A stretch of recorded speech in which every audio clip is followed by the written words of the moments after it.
नमस्कार, मैं Abhishek Tiwari, the Abhishek Tiwari show और खबर फर्स्ट में आपका स्वागत है। अभी मैं मंदिर के प्रांगण में, कैमरामैन से निवेदन है जैसे जैसे मैं आगे जाऊंगा मंदिर के प्रांगण की दर्शन कराएंगे। लेकिन मंदिर के प्रांगण के दर्शन के लिए आप जब जाएंगे उससे पहले मैं आपको राम और अयोध्या महोत्सव यानी भगवान रामलला के प्राण प्रतिष्ठा का भव्य समारोह 22 जनवरी को होगा। महोत्सव के मुख्य यजमान देश के यशस्वी प्रधानमंत्री नरेंद्र मोदी, इन्होंने घोषणा की है कि इस भूमिका में आने के लिए उन्होंने यम नियमों का पालन करना शुरू कर दिया। आइए जानते हैं यम नियम क्या है। धर्म और शास्त्रों और धार्मिक आयोजनों के विशेषज्ञ पंडित राजकुमार मिश्रा के मुताबिक प्राण प्रतिष्ठा ही नहीं बल्कि किसी भी यज्ञ या समारोह के लिए दीक्षित होने से पहले शारीरिक, मानसिक और आध्यात्मिक तौर पर केंद्रित होने के लिए यम नियम का पालन करने का विधान है। शास्त्रों में अष्टांग योग के 8 सबसे पहले नियम है। सबसे पहले यम नियम की ही व्याख्या है। यम के 5 प्रकार है: अहिंसा, सत्य, असत्य, ब्रह्मचर्य और अपरिहर यानी मन, वचन, कर्म। अहिंसा, सत्य का पालन, असत्य यानी चोरी की भावना का त्याग करते हुए ब्रह्मचर्य का पालन करें। अब 5 नियम भी है। इनमें सबसे पहले शुचिता यानी स्वच्छता, संतोष की भावना, तप और जप यानी प्रणव मंत्र का जाप, धर्म शास्त्रों का स्वाद और ईश्वर यानी ईश्वर की पूजा और ईश्वर के प्रति पूर्ण आस्था होना आवश्यक है।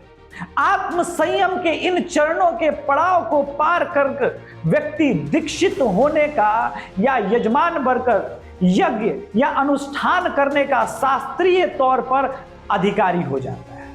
बता दें, पीएम नरेंद्र मोदी ने कहा कि आध्यात्मिक यात्रा कुछ तपस्वी आत्माओं और महापुरुषों से मुझे मार्गदर्शन मिला है। उन्होंने जो यम के नियम सुझाए उसके अनुसार आज से 11 दिन का विशेष अनुष्ठान आरंभ कर रहा हूं।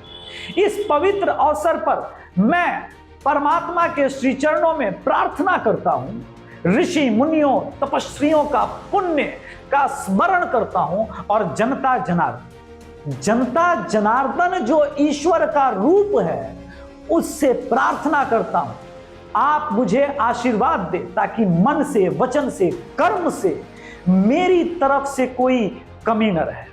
पीएम ने कहा कि मेरा यह सौभाग्य है कि 11 दिन के अपने अनुष्ठान का आरंभ मैं नासिक के धाम पंचवटी से कर रहा हूं।